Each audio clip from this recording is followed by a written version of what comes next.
Mesdames et messieurs, chers téléspectateurs et auditeurs, bonsoir et bienvenue si vous nous recevez maintenant.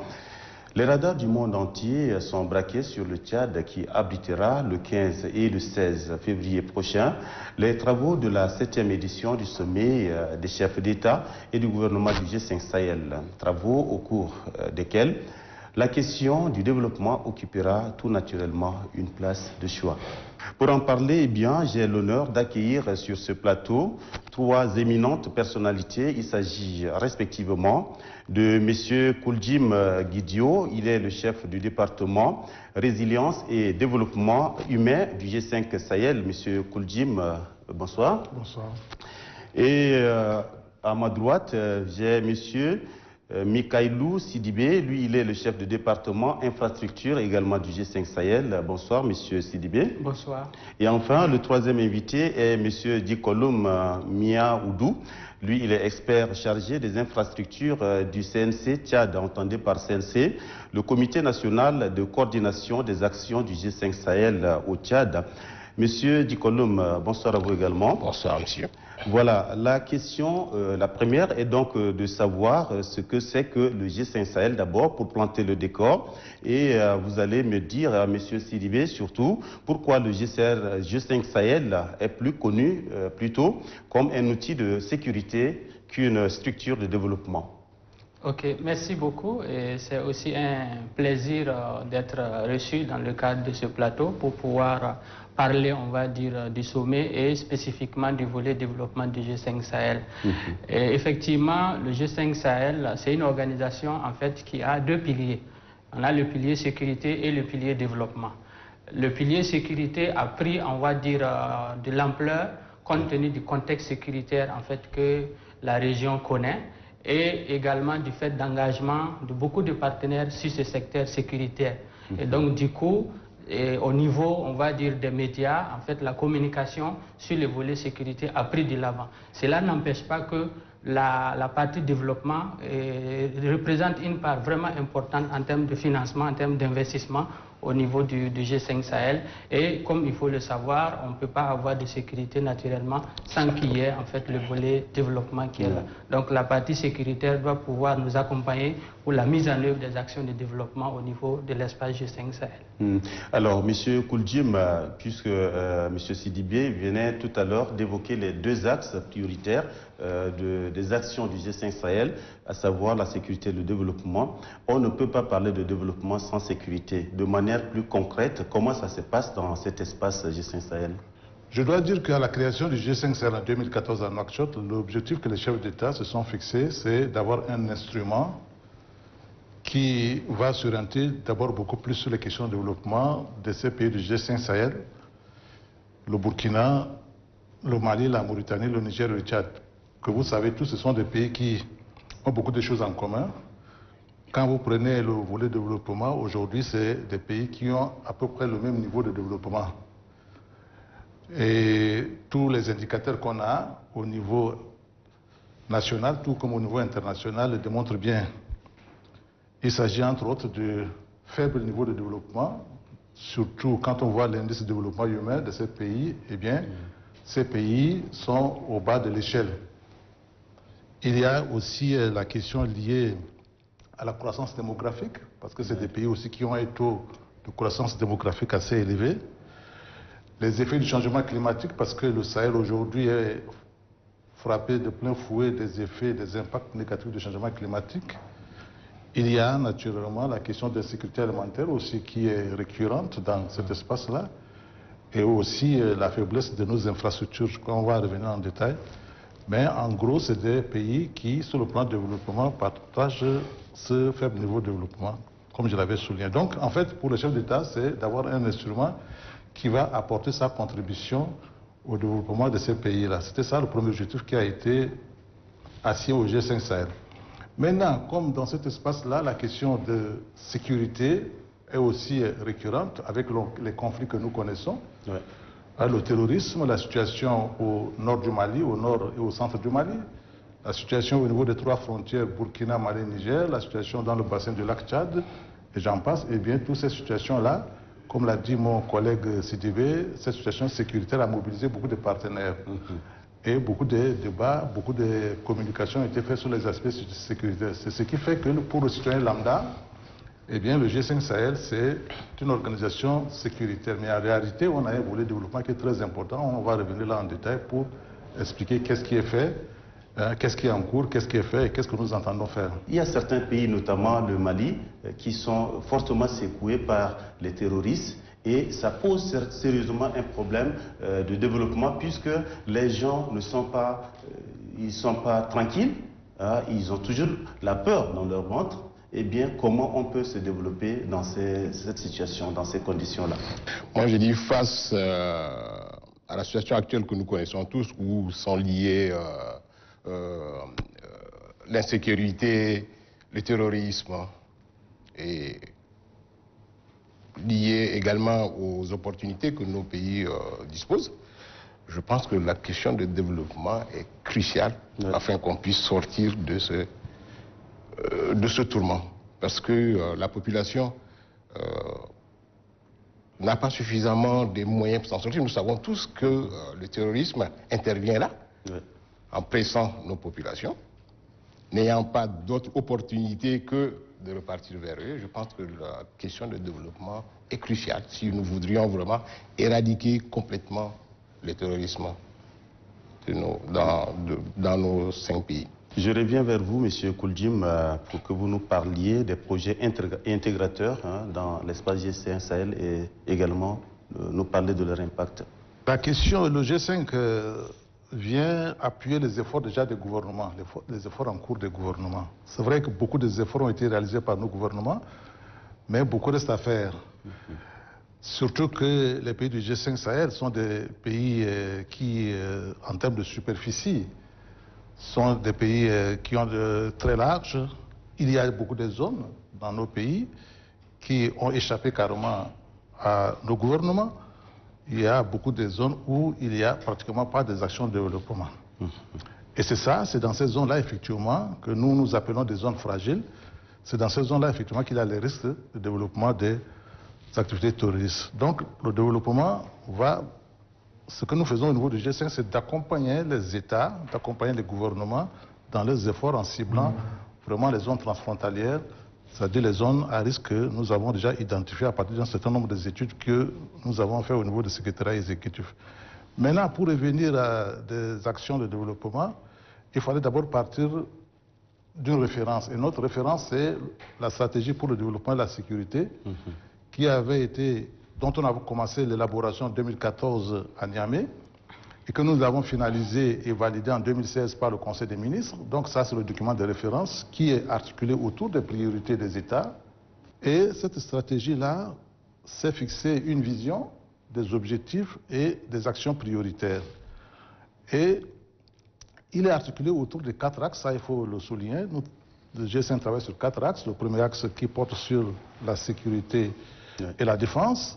Le second axe qui porte sur les questions de gouvernance, le troisième sur les questions des infrastructures et enfin le quatrième axe sur la résilience et le développement humain. Donc cette stratégie, elle est articulée autour de ces 4 axes.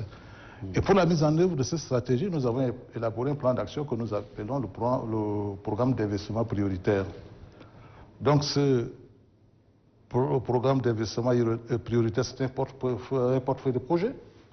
Initialement, en 2014, quand on a commencé à élaborer ce programme d'investissement prioritaire, le PIP, on avait au moins une centaine de projets qui sont des projets régionaux, des projets intégrateurs, des projets régionaux. Parce que ça, c'est aussi la valeur ajoutée du G5 qu'il faut souligner, c'est que les projets qu'on a au niveau du G5 sont des projets régionaux, des projets intégrateurs. Et en évoluant dans l'évolution du G5, nous avons, en 2017, le Conseil des ministres a décidé que nous puissions retenir 40 projets prioritaires, qui sont, c'est-à-dire des projets mûrs, et que nous avons présenté au bailleur de fonds lors de la conférence de décembre 2018 à Nouakchott pour la mobilisation de ressources. Monsieur Sidibé, avez-vous peut-être un complément à apporter?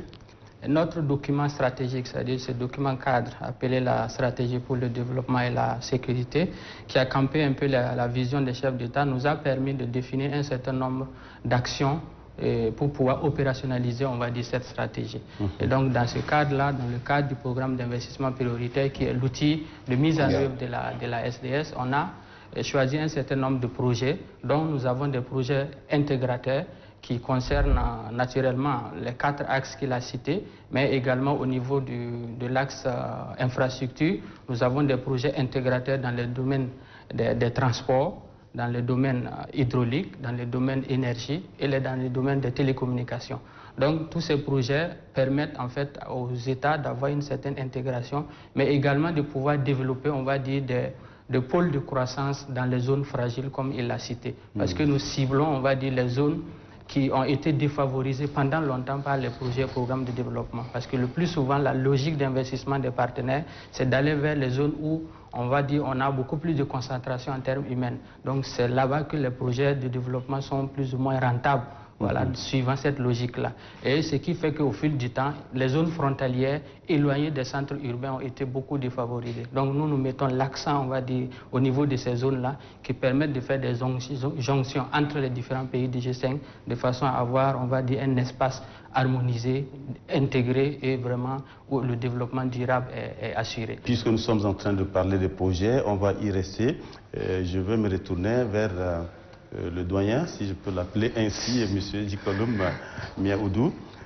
Vous êtes l'expert chargé des infrastructures au niveau du Comité national de coordination des actions du G5 Sahel au Tchad.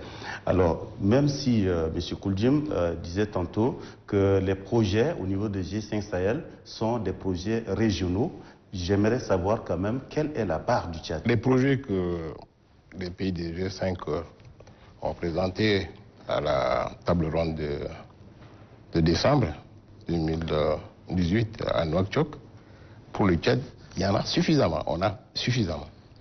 Je peux simplement commencer par dire il y a le chemin de fer. Effectivement, tout le monde trouve que c'est un projet un peu utopique, mais je pense que c'est le véritable projet qui pourrait permettre un développement économique harmonieux du Tchad. Il y a des projets de route que nous avons. Il y a des projets hydrauliques, comme l'a dit tout à l'heure M. Sidibé. Il y a des projets d'énergie et également des projets de télécommunications. Vous savez bien qu'au niveau de la zone frontalière, effectivement, ce sont des zones d'ombre. Et déjà l'administration a du mal à se rendre là-bas, et également si la population ne peut pas nous appeler pour dire qu'ils sont dans l'insécurité. Donc ces projets vont couvrir ces zones d'ombre, surtout antiques, pour pouvoir nous permettre. Il y a également la télévision, la radio, toute cette partie qui sera. Donc il y a à peu près 6 types de projets qui seront. Oui, dans le cadre du G5 Sahel. Des projets, il y en a, et vous avez cité toute une panoplie, d'accord, mais leur mise en œuvre, je crois que ça pose de problème, parce que là, avec cet état d'insécurité, comment peut-on construire un chemin de fer, par exemple? Alors, M. Kouldjim tout à l'heure a parlé de la sécurité. Nous savons que le maximum, si j'ai dit peut-être pour dire que les infrastructures ont été oubliées, mais je dis que il faut avant tout la sécurité pour faire le développement. Donc, nous pensons bien que l'armée, ou bien la sécurité nous appuiera dans le cadre de ce projet, surtout les projets ferroviaires, que ce soit les projets routiers, que ce soit tous les projets. C'est vrai qu'il faudrait qu'il y ait quand même une sécurité dans la zone pour qu'on puisse pouvoir le faire. Et donc, nous nous appuierons, ou bien nous dirons, comme disent les autres, derrière la sécurité pour pouvoir résoudre ce problème de... Vous vous occupez du volet infrastructure, et bien puisque vous avez la parole, je voudrais bien que vous la gardiez pour nous évoquer un peu, donner le contenu du mot infrastructure. Comment vous l'entendez au niveau du G5 Sahel? Alors, tout à l'heure on a dit développement. Qui dit développement, il n'y a pas simplement infrastructure telle que le chemin de fer. Il faudrait qu'il y ait tout. C'est un ensemble imbriqué, sinon on ne pourra pas vraiment nous en sortir. Alors donc, le premier projet, c'est le projet de chemin de fer. Comme tout à l'heure, vous évoquez qu'il y a le problème des financements qui existe. Le projet de chemin de fer, les 5 pays sont mis d'accord à pouvoir financer carrément les études de faisabilité. Nous les avons déjà, c'est presque, et nous pouvons vraiment continuer pour chercher les financements. Et ensuite, le projet de route. Nous savons pertinemment que dans ces zones, la route représente effectivement le moyen le plus facile qui puisse transporter les biens et les personnes. Et je crois que les deux déjà premiers sont déjà largement suffisants pour permettre à ce qu'on puisse développer les autres infrastructures, je veux dire les autres secteurs tels que l'hydraulique, l'élevage et également l'électricité. Je vous repose la même question, M. Sidibé. Les infrastructures, c'est comme la colonne vertébrale, on va dire. Au niveau de l'économie, ce sont les installations, les équipements qui permettent, on va dire, à l'économie de pouvoir fonctionner. Donc, par exemple, quand vous prenez dans le domaine des transports, pour qu'on ait des échanges, la circulation des biens et des personnes, il faut naturellement qu'on ait des infrastructures. Donc, ça peut être des infrastructures routières, ferroviaires, des infrastructures aéroportières. C'est pour pouvoir permettre, on va dire, à l'économie de fonctionner. Quand vous prenez le secteur de l'hydraulique, il va falloir avoir des ouvrages d'adduction en eau potable. Voilà, au profit de la population, des ouvrages pastoraux pour que le pastoralisme, l'élevage puisse fonctionner. Dans le domaine de l'énergie, naturellement, nous arrivons à faire cette émission parce que nous sommes alimentés par de l'énergie. Donc, il faut des infrastructures pour pouvoir soutenir les services que nous sommes en train de bénéficier. Et également au niveau des télécommunications, il a rappelé tout à l'heure, lorsque vous allez dans les zones frontalières éloignées des centres urbains, vous n'avez plus de réseau comme on le dit classiquement. Donc, il faut avoir des stations relais, des antennes relais pour que la couverture, on va dire, en termes téléphoniques, puisse pouvoir atteindre là-bas. Donc tout ça, c'est soutenu par un certain nombre d'équipements, d'installations qui permettent, on va dire, à l'économie, on va dire, au monde de pouvoir fonctionner et de pouvoir s'épanouir. C'est un peu ça. Et au niveau du G5, dans le volet développement, on a considéré que c'est une part très importante qu'il faut promouvoir pour pouvoir atteindre les objectifs qui sont visés dans notre SDS. Je reviens vers vous, Monsieur Kouldjim, pour que vous nous parliez des avancées et des blocages également. Pourquoi pas des perspectives pour parler justement des projets comme l'a évoqué tout à l'heure le doyen, projet chemin de fer, la suppression de roaming, également la compagnie aérienne, tout ça. Il y a des avancées certainement, mais il y a également des blocages. Quand vous prenez par exemple les questions des infrastructures, dont parlait tout à l'heure mon collègue, l'énergie, mais il faudrait que l'énergie contribue à la résilience des populations. Bien sûr. Prenons le domaine sur lequel je travaille, les questions de résilience. Aujourd'hui, on ne peut pas renforcer la résilience des populations s'il n'y a pas les infrastructures de transport, s'il n'y a pas les infrastructures de transformation, s'il n'y a pas l'école, s'il n'y a pas la santé. Aujourd'hui, on ne peut pas renforcer la résilience des populations s'il n'y a pas la sécurité. Donc, vous voyez que ces axes-là sont dépendants les uns des autres. Maintenant, je voudrais, avec votre permission, revenir un peu, dire quelques mots sur ce qui concerne le domaine de résilience, proprement dit, de développement humain, qui quand même c'est un axe important du G5 compte tenu de la situation dans laquelle les populations de cet espace se trouvent, surtout celles qui vivent dans les zones transfrontalières, qui sont aujourd'hui, qui font face à beaucoup de défis, surtout les défis liés au développement socio-économique. Et c'est des zones aussi qui connaissent des problèmes récurrents, les problèmes de dégradation de l'environnement, les problèmes de changement climatique, les problèmes de l'insécurité alimentaire, les conflits entre les communautés. Donc en fait tout cela fait que ces populations se trouvent dans une situation de vulnérabilité accrue. Donc ce que nous faisons au niveau de l'axe résilience, c'est de contribuer au renforcement des capacités de ces populations-là à se prendre en charge, à faire face à ces défis-là. Naturellement, il y a des actions, comme je le disais tantôt, des actions qui sont déjà en cours par le gouvernement, mais nous venons en appui à ces actions-là. Donc, concrètement, qu'est-ce qui a été fait? Nous avons, dans le cadre de notre programme d'investissement prioritaire, des projets qui sont orientés beaucoup plus vers les femmes et les jeunes. Parce que ça, c'est des groupes cibles, ce que le plus souvent les terroristes utilisent, donc il va falloir appuyer ces groupes-là. Nous travaillons également sur les questions de protection de l'environnement, surtout les questions de la gestion de l'eau et des terres, qui sont des patrimoines de production. Nous travaillons également sur le renforcement des capacités des populations à faire face aux effets du changement climatique. Donc, il y a des projets qui ont été développés dans ce cadre-là, mais ce qu'il faut se dire, c'est que justement la question du financement reste le premier défi pour nous au niveau du G5 Sahel. Je disais tantôt que nous avons fait la réunion de décembre 2018 à Nouakchott pour la mobilisation des ressources. Au sortir de cette réunion, le constat qu'on a aujourd'hui, c'est qu'en fait, la mobilisation que nous avons réussi à faire n'est pas à la hauteur de nos attentes. Mais pour le Tchad, je crois que c'est aussi important de revenir sur des projets concrets qui sont en cours au niveau des pays du G5 Sahel, y compris le Tchad, parce que c'est la question que les citoyens se posent. On va parler de projets, mais concrètement, à l'heure où nous parlons, quels sont les projets qui existent?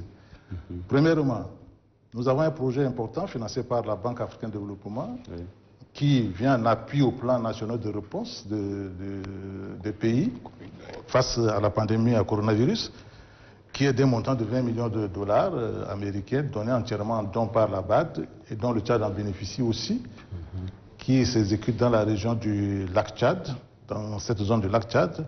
Je crois que les premières ambulances et les premiers articles médicaux vont être livrés à la fin de ce mois-là. Ça, c'est ce qui concerne le volet sanitaire, mais il y a aussi le volet communautaire, la résilience des communautés, donc tout ce qui appuie au développement des activités agricoles des communautés, tout cela, tout ce qui est action humanitaire, également vont être dans le cadre de ce projet. Donc ça, c'est un projet concret qui est en cours d'exécution pour le G5 Sahel. Deuxième projet concret également qui s'exécute ici au niveau du Tchad, c'est le projet qui concerne la résidence des femmes dans la province du lac Tchad, qui est financé également par un don de la BADEA. Nous avons en octobre signé l'accord de convention. Là, nous travaillons sur l'accord opérationnel de mise en œuvre pour que ce projet-là démarre. Théoriquement, il a démarré parce que l'accord de convention a été déjà signé. Donc, nous allons lancer ce projet-là dans le jour à venir et ça va s'exécuter au niveau de la province du lac Tchad. Ça, c'est un projet aussi concret dont bénéficie le Tchad dans le domaine de la résilience. Le troisième grand programme et dont les accords de financement vont être signés demain concerne, si vous voulez, un programme régional qui concerne les 5 pays du G5 Sahel, plus le Sénégal, qui porte sur les réponses au conflit, à la Covid-19 et au changement climatique. C'est un projet d'environ 180 millions de dollars financé par le Fonds international de développement agricole, le FIDA, mais aussi par les États membres.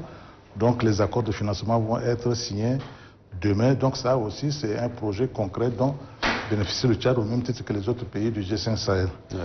Nous avons quelques 2 ou 3 programmes importants qui sont très avancés et que nous allons les démarrer incessamment. C'est le programme régional de lutte contre les maladies animales dans la zone transfrontalière. Donc le Tchad va bénéficier de ce projet qui a déjà reçu l'appui financier de fonds des Koweïtiens et aussi de l'Union africaine et de l'Organisation arabe pour le développement agricole basée au Soudan. Donc là, c'est un projet concret qui va démarrer ici au mois de mars pour les pays du G5 Sahel. Et enfin, nous avons un grand projet, un grand programme régional axé sur la sécurité alimentaire. Ça a été décidé par les chefs d'État en 2017 à Bamako. Nous avons bénéficié d'un appui important de la Banque arabe pour le développement économique en Afrique, la BADEA, pour faire une étude diagnostique des potentialités des pays du G5 Sahel. Et cette étude nous a permis d'identifier un programme régional. Donc là, nous allons essentiellement lancer la formulation de ce programme. Et ce qui est rassurant, c'est que ce partenaire, la BADEA, se positionne, une fois que le projet, la formulation va être finie, au cours de cette année, se positionne à mobiliser les ressources pour le financement de ce projet. Donc, pour conclure, c'est qu'il y a des avancées, des projets qui sont là. Peut-être qu'on ne communique pas beaucoup autour de ce projet-là. Tout à fait. Donc, ce qui fait dire à une certaine opinion, est-ce que le G5 a des projets sur le terrain, ainsi de suite. Mais je crois qu'avec toute la dynamique que nous avons mis en place, nous allons mieux communiquer autour de ce projet-là. Maintenant, les contraintes, les obstacles, c'est surtout les questions de financement. Les projets sont là, mais c'est le financement. Voudrez-vous compléter votre collègue? Absolument. En fait, comme il a terminé par la question de financement, c'est, comme on le dit, le nerf de la guerre. C'est-à-dire que quand on a élaboré notre programme d'investissement prioritaire, dont la première phase comporte les 40 projets, on avait organisé la conférence à Nouakchott, internationale des partenaires et bailleurs de fonds. Notre besoin de financement avait été couvert en termes d'annonces qui ont été faites ce jour-là. Donc on avait eu près de 2 milliards d'euros qui ont été annoncés pour un besoin de financement de l'ordre de 1,7 milliard d'euros. Donc on était vraiment tout heureux. Par la suite, on a mis en place un mécanisme de suivi de la mobilisation de ces annonces-là. Donc au courant de l'année 2019, on a fait beaucoup d'actions, beaucoup de concertations, de dialogue avec les partenaires pour pouvoir pour qu'ils puissent honorer leur engagement, qu'on puisse mettre en œuvre le projet. Comme il l'a dit, 2020 est arrivé et il y a eu le Covid. Donc lorsqu'on fait le bilan, en termes de mobilisation de fonds, c'est vraiment en deçà des attentes. Néanmoins, ce qu'on a pu mobiliser, on a pu quand même avoir des actions concrètes, on va dire, en termes de réalisation.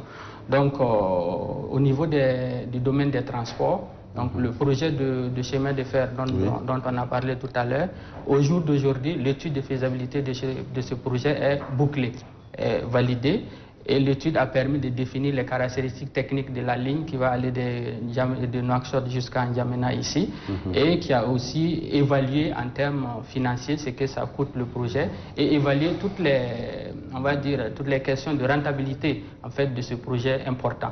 Le deuxième, c'est comme vous avez cité, il y a le projet de la compagnie aérienne. Vous savez, comme le chemin de fer, la compagnie aérienne, c'est des décisions qui ont été prises par les chefs d'État. Ici même en N'Djamena, en novembre 2015, c'était pratiquement l'un des premiers sommets du G5 Sahel. Donc l'idée, c'est d'avoir une desserte, on va dire, adéquate des 5 pays du G5 Sahel. Parce que je ne vous dis pas, lorsque vous quittez Nouakchott pour venir à N'Djamena, vraiment c'est plus compliqué que d'aller, on va dire, vers l'Europe.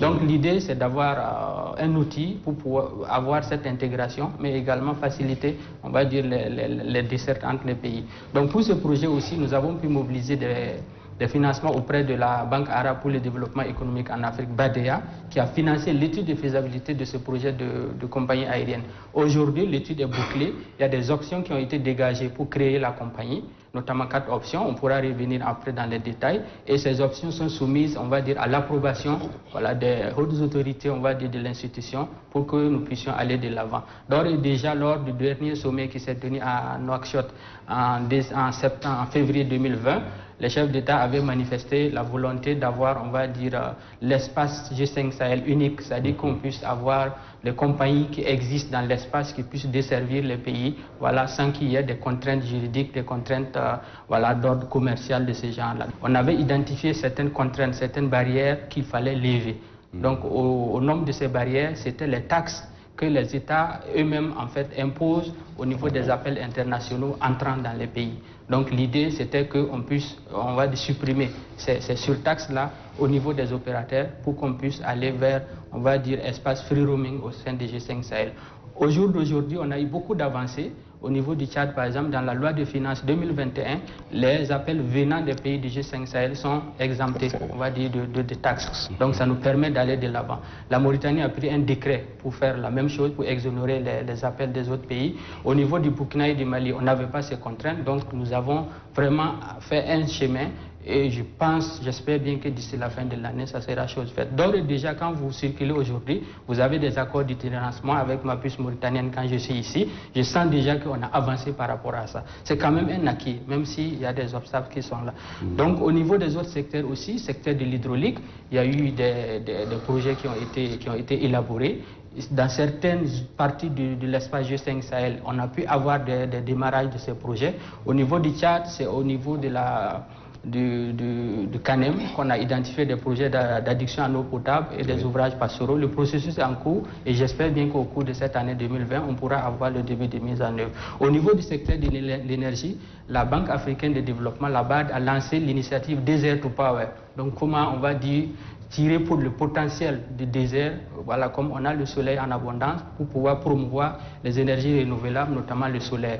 Donc déjà, au mois de décembre passé, elle a approuvé le financement d'une assistance technique pour pouvoir aider les pays à développer ces secteurs. Au niveau du Tchad, par exemple, l'idée c'est de voir comment on va injecter l'énergie extraite de la centrale de Djermaya pour pouvoir l'injecter dans le réseau d'alimentation en énergie. Donc le processus est en cours, une task force va être mise en place pour réunir les ministres de l'énergie des 5 pays pour pouvoir opérationnaliser cette initiative Desert to Power. Et au niveau des télécoms, comme je disais tout à l'heure, vous avez, on va dire, ce principe de suppression de frais d'itinérance, mais aussi la BAD va appuyer les jeunes à travers un projet pour pouvoir les former au niveau des incubateurs, comment utiliser les services du numérique pour développer les entreprises des jeunes. Et ce projet va être mis en œuvre à travers l'Union des chambres de commerce du G5 Sahel. Il est en cours d'approbation également. Donc il y a vraiment des avancées et la contrainte principale que mon collègue a soulignée, c'est la question des financements. Je voudrais bien, M. Sidibé, revenir encore vers vous pour que vous nous parliez davantage de l'épineuse question de la libre circulation des biens et des personnes dans l'espace G5 Sahel. Ça n'a pas été tellement développé. Je pense que modestement, on a des acquis. Ça fait que souvent on oublie ces trucs qui sont importants. C'est-à-dire la question des visas, c'était le premier aspect qui a été traité au niveau du G5 Sahel. Mais ça, c'est géré, on va dire, par le domaine sécuritaire du G5 Sahel. Donc aujourd'hui, toutes les délégations qui sont là, venues du Niger, du Mali, de la Mauritanie, du Burkina Faso, elles ont reconnu les facilités avec lesquelles elles ont pu rentrer au Tchad grâce justement au principe de suppression des visas entre les pays et qui a pour objectif justement de favoriser cette libre circulation des personnes et des biens. Et c'est ça qui va être complété maintenant avec l'espace free roaming et Inch'Allah bientôt avec la compagnie Air Sahel, le G5 Sahel, pour pouvoir prolonger déjà tous ces acquis majeurs que nous avons pu enregistrer. Du côté des infrastructures, quelles sont les avancées? Parlez-nous du contexte du Tchad. Alors, pour le contexte du Tchad, on va toujours démarrer par le chemin de fer qui est le projet le plus lourd et difficile à financer, comme ils l'ont dit tous les deux. C'est vrai que c'est un projet extrêmement lourd. Nous disposons déjà d'une étude de faisabilité et je voudrais peut-être parler d'où part ce chemin de fer pour arriver à Djamena, particulièrement à partir de notre frontière. Donc nous rentrerons, le train quittera certainement depuis Niamey pour venir à notre frontière à Daboua. Et de Daboua, nous avons deux axes. Soit on passe par Bol, donc, soit on passe par Mao pour redescendre à Ngouri. De Ngouri, on descend à Massakori, Massaguet, et Massaguet, on descend à Djamena. La particularité de ce projet, c'est que le projet a décidé de donner deux gares principales pour le Tchad. La première gare qui va se trouver à Djermaya. Et comme nous savons tous que Djermaya, c'est l'espace dédié, bien sûr, la raffinerie, nous avons l'abattoir, nous avons la zone free qui est de l'autre côté, sans oublier l'aéroport qu'on est parti au départ de Bon et qui viendra, l'aéroport de Djermaya. Et je pense que les plus hautes autorités du Tchad voudraient effectivement que la gare de Djermaya soit une gare hub pour tout ce qui viendra, tout ce qu'on va faire venir de l'Est. Je vous ai dit particulièrement le Moyen-Orient et l'Extrême. Donc, étant entendu comme c'est une gare hub, eh bien, nous avons les 4 autres pays qui vont certainement bénéficier de cet espace, qu'on appelle toujours zone franche ou bien port sec. Tout ce qui ira vers le Niger, le Mali, le Burkina Faso et la Mauritanie, ils peuvent bien les stocker ici à Djamena, sur l'espace free, puis ils viendront les prendre progressivement avec le temps pour les faire partir. Donc, le chemin de fer la partie du Tchad concerne donc de Daboua jusqu'à Djamena. Donc, on a les deux variantes, en passant par Mao ou en passant par Bol, nous verrons. D'ailleurs, il n'y a pas une très grande différence, il y a simplement 10 km qui les différencient. Nous avons également un projet qui est très important que les autorités tchadiennes insistent beaucoup, c'est la transsaharienne qui n'a rien à voir avec. On a oublié de dire que le chemin de fer c'est le transsahélien. Oui. Donc la transsaharienne, la route transsaharienne qui vient depuis l'Algérie, la Tunisie qui arrive, et nous avons un morceau disons une portion de 53 km qui ne sont pas bitumés, et dans le cadre du projet, dans le cadre du PIP, les pays arabes se sont positionnés pour pouvoir financer ces 53 km. Je pense que nous avons transmis les dossiers et nous espérons que bientôt ça va venir. Nous avons également le projet de route Ngouri-Mao, mais je crois que nous l'avons transformé en Massakori, Chadra-Moussoro, pour le simple fait que Ngouri-Mao n'a pas encore des études, que nous sommes en phase des études. Donc ça, ce sont des routes qui sont dans le cadre du 3e fuseau, ou bien le fuseau. Ici au Tchad, on dit que c'est le fuseau le plus dangereux, parce que c'est dans cette zone où le terrorisme évolue particulièrement, mais également nous avons un autre projet qui est le projet de l'aéroport de Zouar. Nous pensons que Zouar étant dans la zone de ce fuseau un peu dangereux, donc nous avons non seulement en faisant l'aérodrome plutôt, et des travaux connexes pour permettre le développement de certaines activités, l'école, la santé, le reste. Et comme l'a dit tout à l'heure M. Mikhailou, il y a le volet énergie, donc en parlant de l'énergie photovoltaïque. Nous savons bien que dans la zone d'Aboua jusqu'à Massakori en descendant, c'est une zone effectivement de pétrole.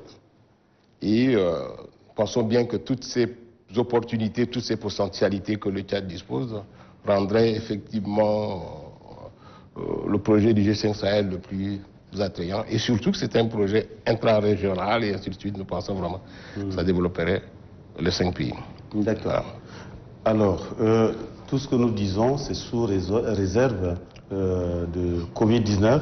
Cette pandémie est venue nous ébranler. Ça a causé énormément de pertes en vie humaine. Les États ont pris des mesures pour faire face à ces Covid et ces mesures-là ont encore eu des conséquences sur la vie des populations.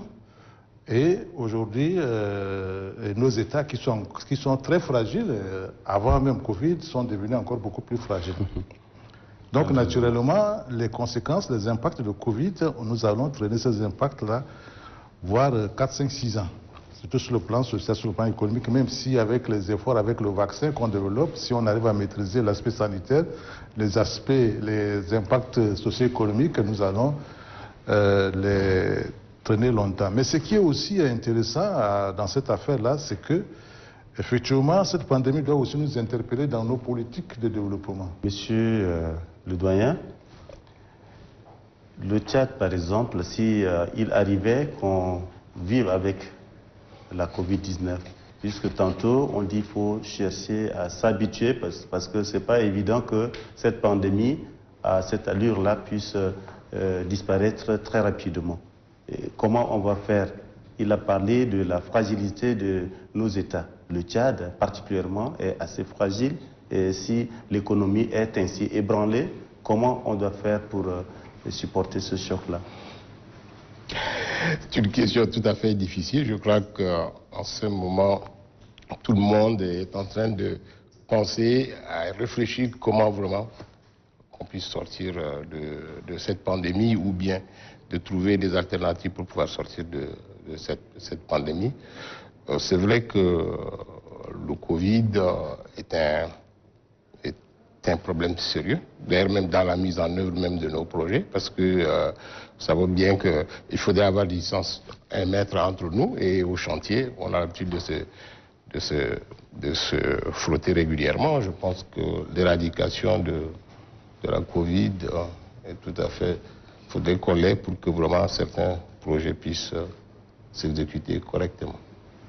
Moi, personnellement, je pense qu'avec le vaccin, comme on le dit, peut-être qu'on va vacciner la quasi-totalité ou qui permettra peut-être d'avoir une immunité complète, qu'on pourrait même se frotter en train de travailler sans développer un autre Covid. J'allais justement poser cette question parce que la tendance aujourd'hui sur le plan mondial, c'est d'arriver à avoir le vaccin et d'immuniser toute la population contre cette pandémie-là. Alors Sidibé, j'espère bien que les chefs de l'État se pencheront plus amplement encore sur cette question de vaccin.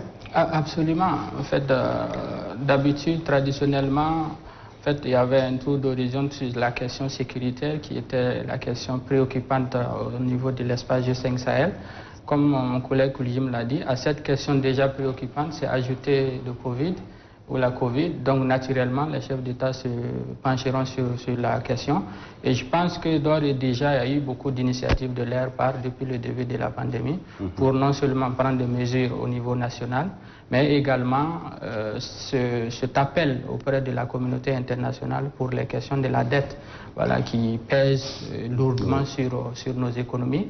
Et je pense que dans ce sens-là, il y aura un appel, on va dire, solennel, voilà, à l'endroit de la communauté internationale, et en plus justement de cette question vaccinale qui aussi n'est pas traitée. Parce que quand vous regardez, en termes de répartition des vaccins au niveau de la planète, il n'y a pas encore d'équité. Donc ce sujet, naturellement, va être évoqué. Mais nous, au niveau du G5 Sahel, on va dire pour remédier un peu aux questions de fragilité qui étaient déjà présentes avant Covid, nous avions, dans le cadre de la mise en œuvre du PIP, mis un focus sur ce qu'on a appelé des actions à impact rapide sur les zones fragiles. Mon collègue Jim l'a rappelé.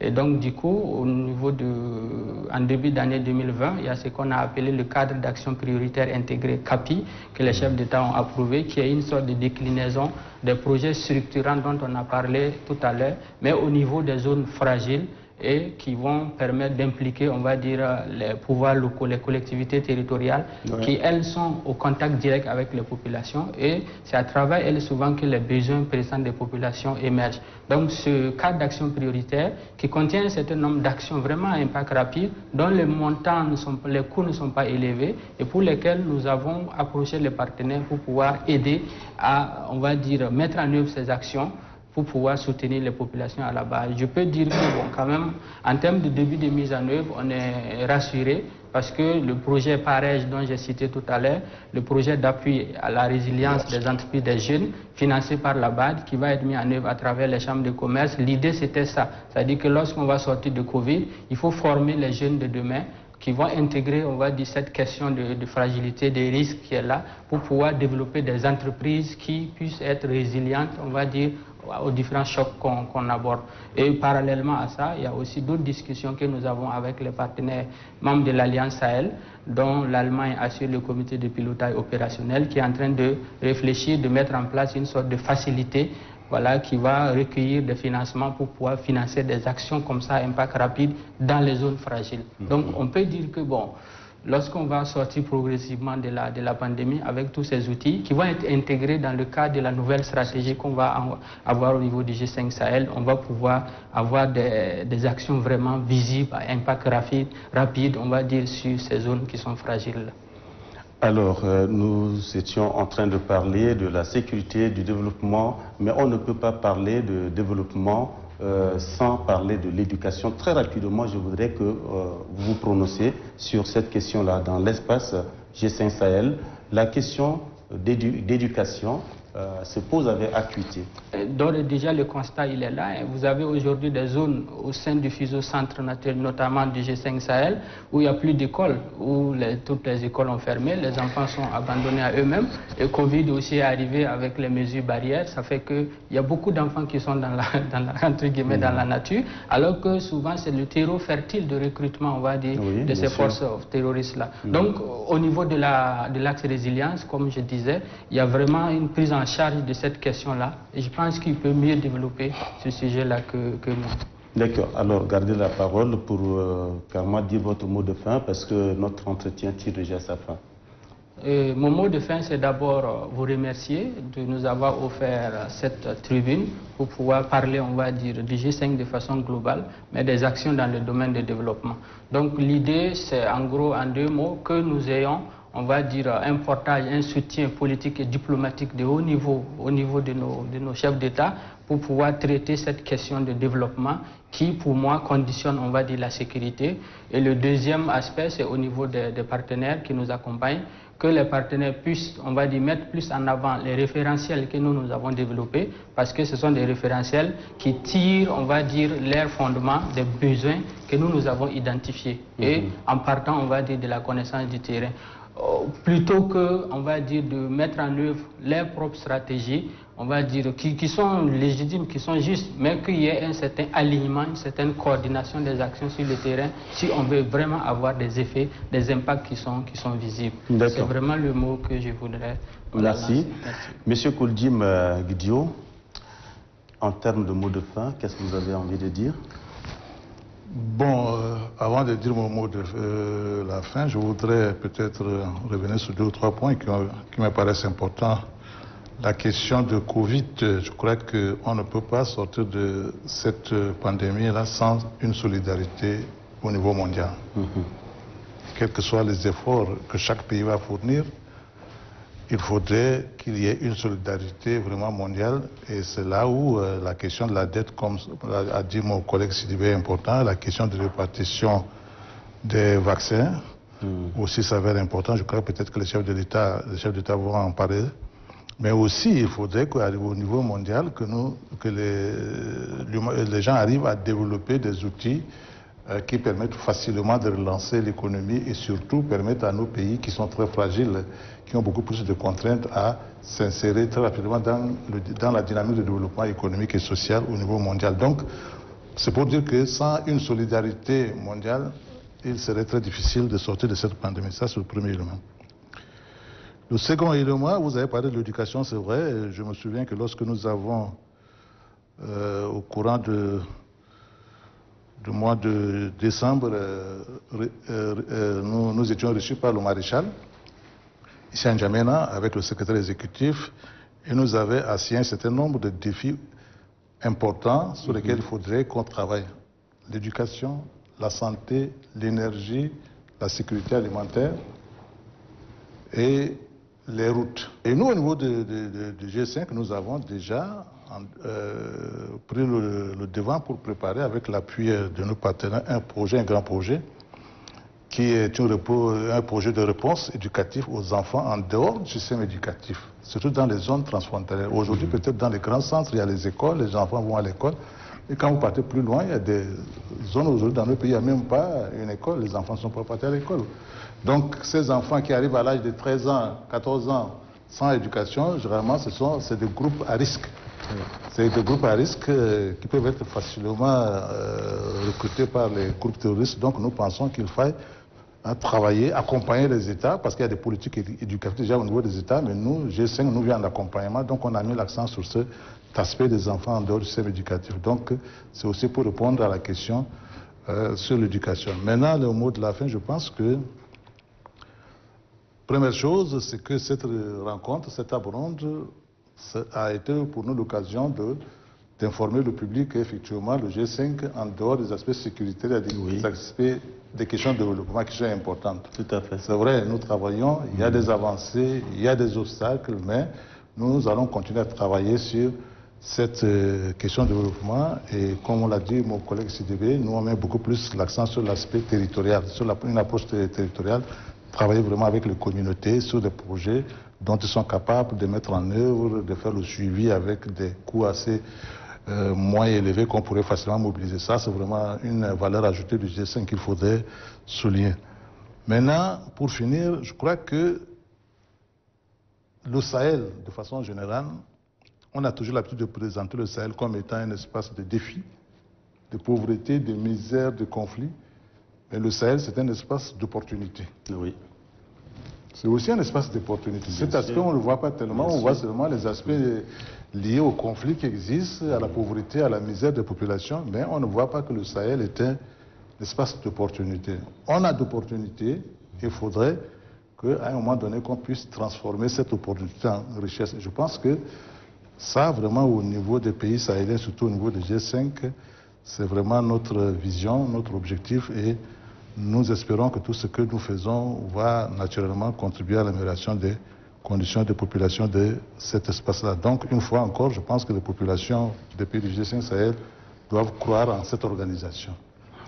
Monsieur Dikoloum Miaoudou, le doyen, nous vous réservons le dernier mot, peut-être avant de clore cet entretien. Avant de dire le dernier mot, je voudrais simplement dire que tous les projets que nous avons ont des volets, des travaux connexes. Signifie que nous allons construire des écoles, nous allons construire des hôpitaux. Donc ce sont des projets tout à fait intégrés et que, je ne dis pas la crainte, mais le mot de l'éducation, de la santé que vous venez d'évoquer seront effectivement la construction de toutes ces installations scolaires, universitaires et sanitaires seront résolues dans le cadre de ces projets.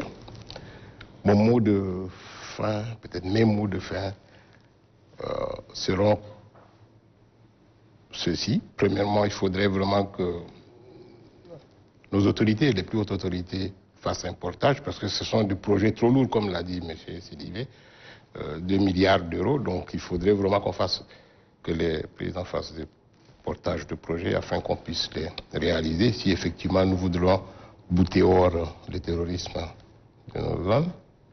Le deuxième, c'est que de demander, surtout pour nous le Tchad, que de telles tables rondes se fassent régulièrement afin qu'on puisse informer quand même la population. Où va le G5? Qu'est-ce qui se fait dans le G5? Dans quel domaine? Afin qu'ils puissent au moins voir la réalité exacte du G5. Je pense que le G5, c'est un instrument très, très, très important pour notre région. Merci. Voilà, c'est sur cette note d'espoir du doyen de cette équipe-là que nous allons refermer cet entretien. Je rappelle aux téléspectateurs et auditeurs que j'ai reçu autour de ce tableau, respectivement, M. Kouldjim Guidio, il est le chef de département Résilience et Développement Humain du G5 Sahel. Monsieur Sidibé, qui est à ma droite, lui, il est également chef de département infrastructure du G5 Sahel. Et enfin, le doyen qui vient de se prononcer, Monsieur Dikoloum Miaoudou, lui, il est expert chargé des infrastructures du CNC Tchad. Avec eux, nous avons parlé justement de la rencontre que les chefs de l'État se préparent à avoir du 15 au 16, je veux dire, la 7e édition du sommet des chefs d'État et du gouvernement du G5 Sahel. Et bien, je retiens comme leçon que l'espace G5 Sahel n'est pas qu'un espace de défi, d'insécurité, mais également un espace d'opportunité qu'il faut transformer en richesse. Ça, je le retiens et c'est de la part justement de Kouldjim Guidio à qui je dis un grand merci et merci à vous tous, chers invités.